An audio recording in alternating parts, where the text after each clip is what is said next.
Hola, ¿qué tal? Les damos la más cordial bienvenida a Semanario Judicial. Soy Lorena Sánchez Cabrera y tendré el gusto de presentarle las sentencias más relevantes de la Suprema Corte en Pleno y Salas, así como las decisiones más importantes del Tribunal Electoral y órganos jurisdiccionales federales, junto a mi compañera Eusiris Rostro, quien nos acompaña en la interpretación en lengua de señas mexicana. Hola, Eusiris. Es así como iniciamos.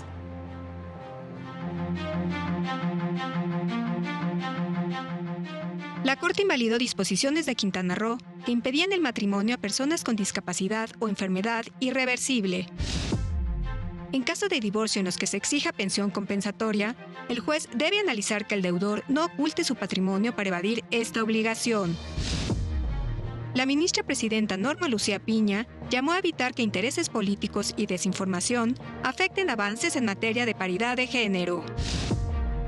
Reforma en materia de amparo revertirá avances en justicia climática, advirtió el ministro González Alcántara Carrancá.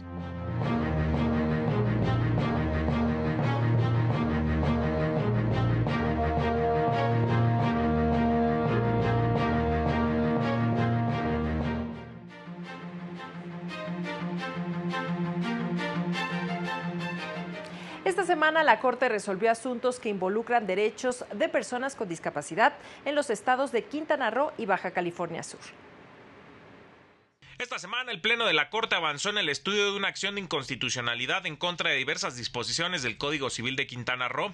El Pleno se pronunció por la invalidez de artículos que eliminaban la manifestación de la voluntad si la emitía una persona que por enfermedad o discapacidad no pudiera gobernarse, obligarse o manifestar su voluntad por sí mismo o por algún otro medio, así como de las personas que por impedimentos físicos no pudieran comunicarse de ninguna manera. Declaró la invalidez por no haber consulta previa a personas con discapacidad. La consulta previa a las personas con discapacidad es una formalidad esencial del proceso legislativo. La norma impugnada sí es susceptible de incidir en los derechos e intereses de las personas con discapacidad. Las normas impugnadas son excesivamente invasivas de la esfera jurídica de las personas. Por la misma razón, invalidó el artículo que contemplaba como impedimento para celebrar matrimonio la enfermedad reversible o irreversible, o que por su estado de discapacidad impidiera a alguna persona contrayente el gobernarse, obligarse o manifestar su voluntad por sí misma o por algún otro medio. En otro asunto, el Pleno de la Corte declaró la inconstitucionalidad de la Ley para la Atención y Protección a Personas con la Condición del Espectro Autista de Baja California Sur. Determinó que el proceso legislativo debió partir de una consulta a las personas con la condición del espectro autista en términos de instrumentos internacionales y criterios de la Corte. De acuerdo con las constancias del expediente y a los hechos notorios, se advierte que de ningún modo se realizó una consulta adecuada a personas con espectro autista, ya que no hubo un procedimiento al respecto, y así tomar la opinión de quienes en esta condición pudieran aportar sus conocimientos y experiencias, limitándose esta participación a representantes de organizaciones civiles. Para el canal del Poder Judicial de la Federación, Mario López Peña. Por unanimidad de votos, la segunda sala de la Corte determinó el impedimento legal de la ministra Lenia Batres Guadarrama para participar en la votación del amparo en revisión 492/2023, cuyo quejoso es Ricardo Salinas Pliego. Previa audiencia de la ministra Batres, en la que tuvo oportunidad de manifestar en su escrito lo que a su derecho convino, la sala consideró fundada la recusación por falta de objetividad, en tanto la ley establece que ese supuesto se presenta cuando hay enemistad manifiesta con una de las partes. De acuerdo con la sala, es público y constan en el expediente diversas manifestaciones de la ministra Lenia Batres de sus cuentas de redes sociales en contra del quejoso. Cabe destacar que la sesión del miércoles tuvo que ser suspendida por la falta de quórum legal necesario para continuar, por lo que quedaron en lista 36 asuntos que se resolverían en esa sesión. La primera sala resolvió un asunto relacionado con divorcio y pensión compensatoria en el estado de Guanajuato. La primera sala de la Corte resolvió que los bienes adquiridos durante un matrimonio y que se hayan enajenado antes de que se decretara el divorcio pueden considerarse para determinar el monto de la compensación en favor de la o el cónyuge que se dedicó mayormente a las labores del hogar y o cuidado de los hijos. La sala interpretó que la compensación económica como mecanismo de indemnización busca resarcir el desequilibrio en el que queda la pareja al decretarse el divorcio. Determinó que la persona juzgadora deberá analizar los actos de disposición en los que se sustenta la desincorporación de los bienes al patrimonio del cónyuge propietario y verificar si estos se llevaron de a común acuerdo o al menos con el conocimiento y consentimiento de su pareja. En suma, será la persona impartidora de justicia quien evalúe el contexto en el que se desarrolla la ruptura del matrimonio y llevar a cabo todas las actuaciones para aclarar si los bienes fueron enajenados o donados para evitar el cumplimiento de las obligaciones que exige la compensación económica. Para el canal del Poder Judicial de la Federación, Mario López Peña. La ministra presidenta Norma Lucía Piña Hernández llamó a no bajar la guardia en la defensa de los derechos de las mujeres. Indicó que es tarea de todas no permitir retrocesos en materia de paridad de género y reforzar la lucha para erradicar los sistemas machistas y patriarcales, así como los sistemas de opresión y desigualdad. Durante el evento Avances y retos de los derechos de las mujeres en América Latina, señaló que no se puede permitir que los intereses políticos, la lucha por el poder, la mentira y la desinformación se usen para eliminar los espacios conquistados. No podemos permitir que se den pasos hacia atrás, que los intereses políticos, económicos, las luchas por el poder, que muchas veces se usan como armas de avanzada, la mentira, el miedo y la desinformación, nos impidan quitar los espacios conquistados, no solo para nosotras, sino también y fundamentalmente para quienes vienen detrás. La ministra presidenta reconoció que está distante la construcción de un sistema de justicia que garantice los derechos de pueblos y comunidades indígenas y afromexicanas, recordando que la discriminación es una forma de impedir el acceso a la justicia. Indicó que durante su gestión se promovieron políticas de acercamiento con los familiares de las víctimas, de cuidados, combate al acoso sexual y a la violencia de género, y se visibilizaron los enfoques diferenciados. Sabemos todas que no ha sido fácil llegar aquí, y mucho menos lo es habitar con tranquilidad estos espacios ganados sin el asedio constante de los estereotipos y las muchas formas que toma la violencia por razones de género, así como las expectativas machistas y patriarcales que tercamente siguen tratando de imponerse sobre nuestra libertad de decidir quiénes somos y quiénes queremos ser. No solo no podemos bajar la guardia para no permitir retrocesos en el campo de la igualdad de género. Nos toca a todas, además de seguir combatiendo los sistemas machistas y patriarcales. En el marco del Día del Juzgador y Juzgadora Mexicanos, se destacó la importancia de defender la independencia judicial. Jorge Mario Pardo Rebolledo, ministro de la Suprema Corte de Justicia, llamó a la sociedad mexicana a defender y promover la independencia judicial. Sin ella, no será posible vivir en libertad. Las y los invito a que superemos el momento crítico que vive la Judicatura Nacional y jamás bajemos los brazos para lograr un sistema judicial que, libre de presiones externas de cualquier tipo, se fundamente en la verdad y en la justicia.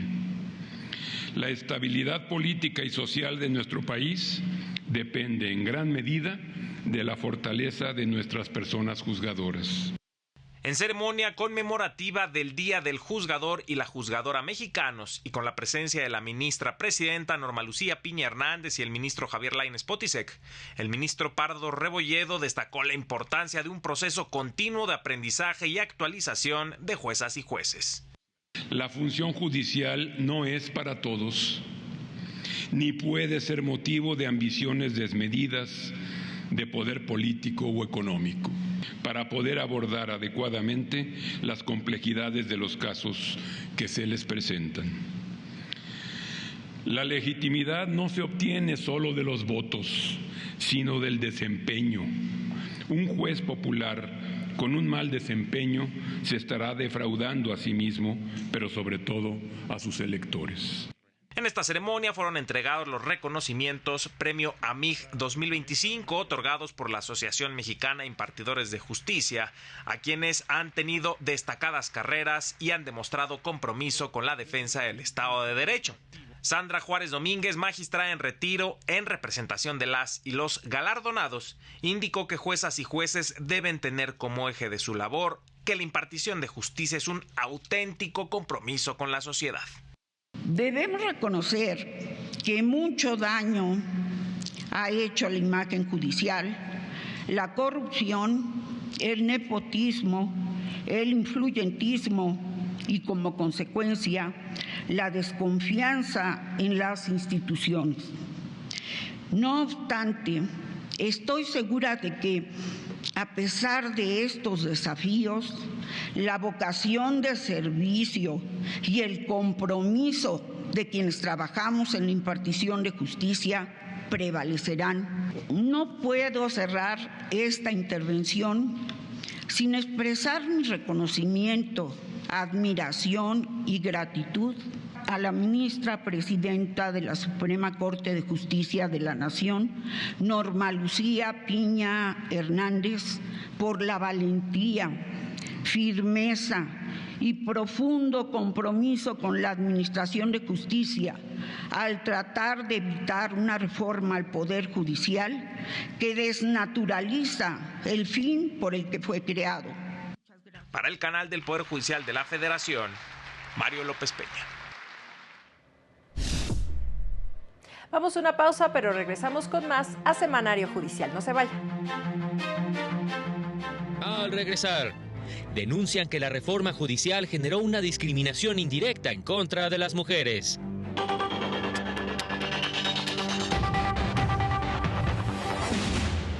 Gracias por continuar con nosotros. Seguimos con las noticias. El ministro Juan Luis González Alcántara Carrancá advirtió que la reforma a la ley de amparo implica un retroceso en materia de justicia climática. La reforma integral al sistema de justicia pondrá en riesgo la protección del derecho al medio ambiente sano, centralmente al retirar a juezas, jueces, magistradas y magistrados con amplio conocimiento y experiencia en esta materia. Esto lo aseguró Juan Luis González Alcántara Carrancá, ministro de la Suprema Corte de Justicia. No estoy seguro de que podamos decir lo mismo de quienes ocuparán estos cargos a partir de los próximos meses. Si la carrera judicial, aún con sus limitaciones, ofrece una garantía importante en otras materias, en la materia ambiental es mucho más notorio. Y si el periodo de ajuste será doloroso en otras materias, es difícil subestimar cuánto lo será en esta. Al participar en un conversatorio en la Facultad de Derecho de la UNAM, destacó que las salas de la Corte tuvieron un papel fundamental en la consolidación del derecho a un medio ambiente sano y en el cumplimiento de instrumentos internacionales en la materia. Ejemplo de ello, destacó la resolución de la primera sala respecto de la omisión de las autoridades de Coahuila por no proteger los recursos hídricos del acuífero principal de la región lagunera y su impacto en el derecho humano a un medio ambiente sano. Otro asunto relevante, dijo, fue en el que la Corte determinó que la autorización para la siembra comercial de soya genéticamente modificada vulneró derechos fundamentales al omitirse una consulta previa, libre e informada a las comunidades indígenas mayas que resultaron afectadas. Su desaparición en septiembre y la reducción del tamaño de la Corte amenaza con inundarla de casos. Otra cuestión no menos preocupante es la reciente reforma a la ley de amparo, es un retroceso significativo en la consolidación de la justicia climática. Para el canal del Poder Judicial de la Federación, Mario López Peña. Y en un foro sobre este mismo tema se advirtió que las recientes reformas constitucionales cambiarán de manera radical el sistema de justicia y la protección de los derechos humanos. A pesar de la reforma al Poder Judicial, las personas juzgadoras y la ciudadanía en general tienen la obligación de mantener los avances logrados en materia de defensa de los derechos humanos. Así lo aseguró la magistrada en retiro Adriana Campuzano al participar en el seminario permanente sobre acceso a la justicia, en el que habló de la evolución jurisprudencial del juicio de amparo contra normas. Explicó que la reforma no impactó el artículo 1 constitucional, por lo que lamentó que en algunas universidades se ha puesto en duda si con las modificaciones se podrá seguir trabajando en este tema. A ver, hemos logrado avances espectaculares en materia de derechos humanos y ahora me dicen que no saben si vamos a continuar con esto. Por Dios, tenemos que continuar con esto y la función de las escuelas es formar a los abogados en esto, precisamente para que siga caminando, pues si no, entonces que ya pasó la época de la Corte Protectora de Derechos Humanos. Entonces, ese es mi primer comentario, no hay que malinterpretar la reforma. Aseguró que la reforma al Poder Judicial tuvo 3 objetivos esenciales: cortarle la cabeza a todos los operadores judiciales del país, no darle efectos generales a las resoluciones de suspensión ni a las sentencias de amparo. Sin embargo, consideró como preocupante que se ha mencionado que el verdadero motivo fue limitar el activismo de las y los juzgadores en favor de los derechos humanos. Hoy decir que un motivo o una intención de la reforma es regresar a aquel viejo esquema donde seguridad nacional, orden público e interés social deben prevalecer, me parece un retroceso clarísimo. O sea, es volver a los 80s, 90s, que es la época en que yo entré al Poder Judicial, para decir que siempre que haya orden público e interés social le vamos a hacer deferencia al legislador. Entonces creo que es grave esta interpretación. Aseguró que el amparo contra normas ha permitido a la Suprema Corte identificar derechos que antes no estaban muy claros, ha sido un motor de cambio y ha permitido un impacto en las políticas públicas. Para el canal del Poder Judicial de la Federación, Juan Carlos González. En más noticias, la figura de responsabilidad patrimonial del Estado sacudió los fundamentos del gobierno y ayudó a transparentar sus actividades, señaló el ministro Javier Lainez Potisek. Lo anterior durante la presentación de la 5ª edición del libro La responsabilidad patrimonial del Estado, del magistrado Álvaro Castro Estrada, organizada por el Tribunal Federal de Justicia Administrativa. En un contexto donde había mucha reticencia para la nueva figura, por razones obvias, pues porque para el Estado, o para el gobierno más bien mexicano, pues sí era algo, lo mismo pasó en su momento con transparencia y con otras materias, pero en el momento, pues sí, el temor, ya no digamos, de nuestros conocidos de Hacienda, ¿no? En cuanto al impacto brutal e insostenible de la figura para el erario federal, ¿no? Entonces, los embates reales dentro del gobierno para una figura que podía no solo poner en evidencia al gobierno, sino además castigarlo por esa actividad irregular.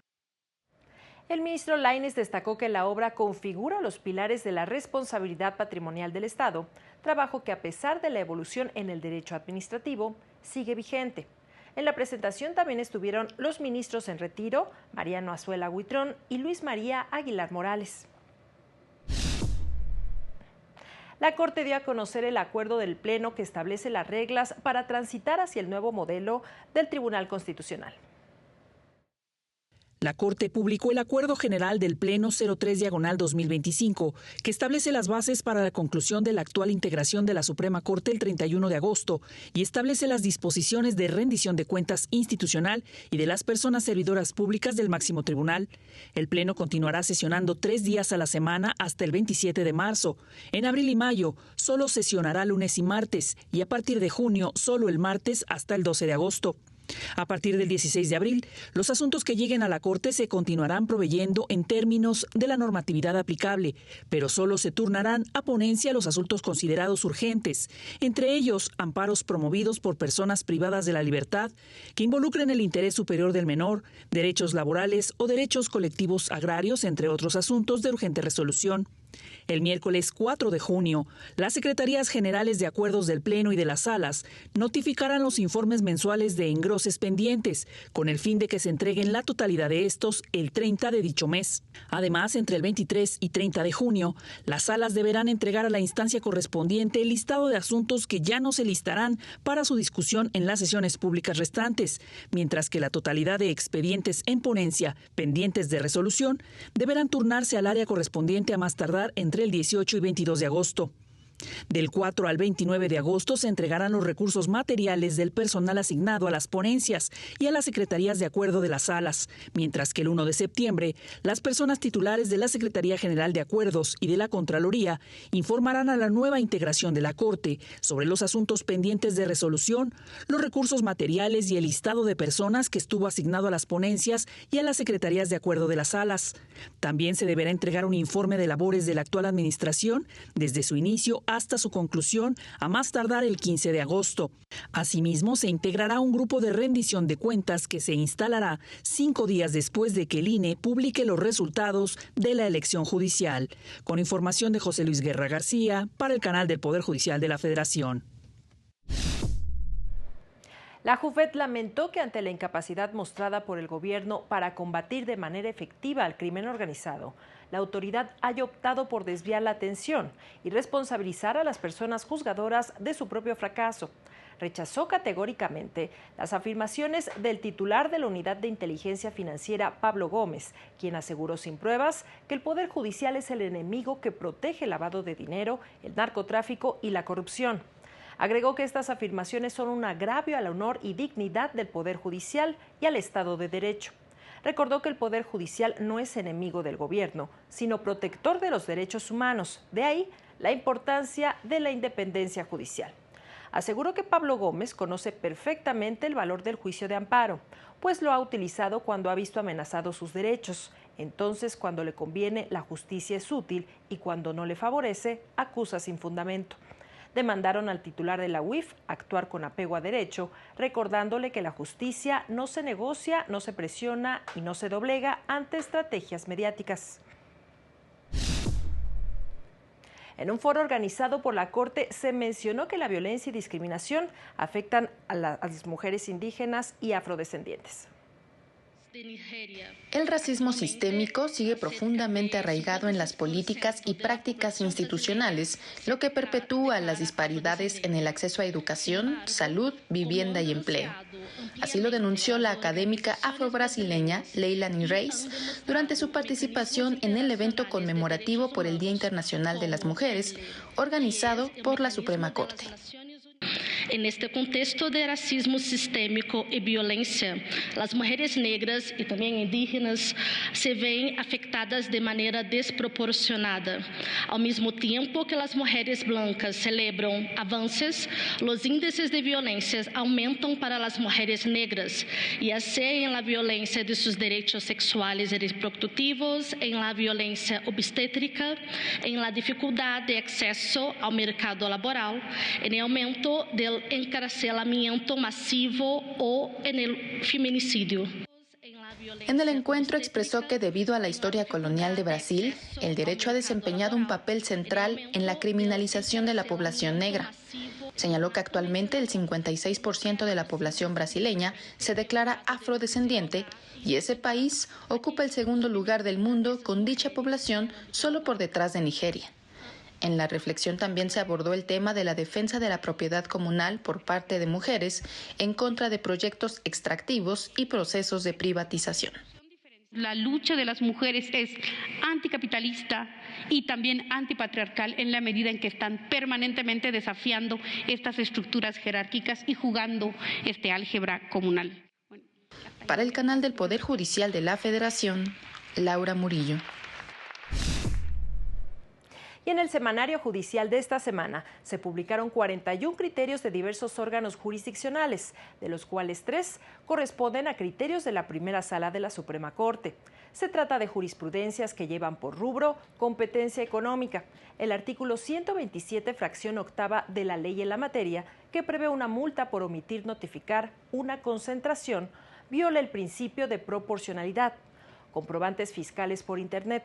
El artículo 29A, cuarto párrafo del Código Fiscal de la Federación, vulnera el derecho a la seguridad jurídica al disponer que plazo para su cancelación solo es durante el ejercicio fiscal en que se expide. Recusación. Es improcedente la que plantea causas de impedimento para un ministro o ministra que se tenga que abstener de conocer cuestiones accesorias o diversas al fondo de la controversia.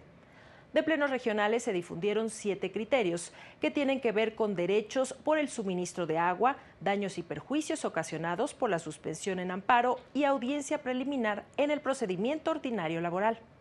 De tribunales colegiados se publicaron 31 criterios, 2 jurisprudencias y 29 tesis aisladas que abordan temas de accidentes de trabajo, pensión jubilatoria y pensión por orfandad. Es así como llegamos al final de este semanario judicial, como siempre agradeciendo su compañía e invitándole a mantenerse aquí en la señal del canal del Poder Judicial de la Federación. Este martes siga la sesión del Pleno de la Suprema Corte, porque en esta ocasión tiene previsto analizar y resolver 7 recursos de inconformidad, en los que se reclaman decisiones del Senado y del Comité de Evaluación del Poder Legislativo Federal relacionadas con el proceso de selección de candidatos a la elección judicial. Soy Lorena Sánchez Cabrera y le deseo que siga disfrutando su fin de semana. Hasta pronto.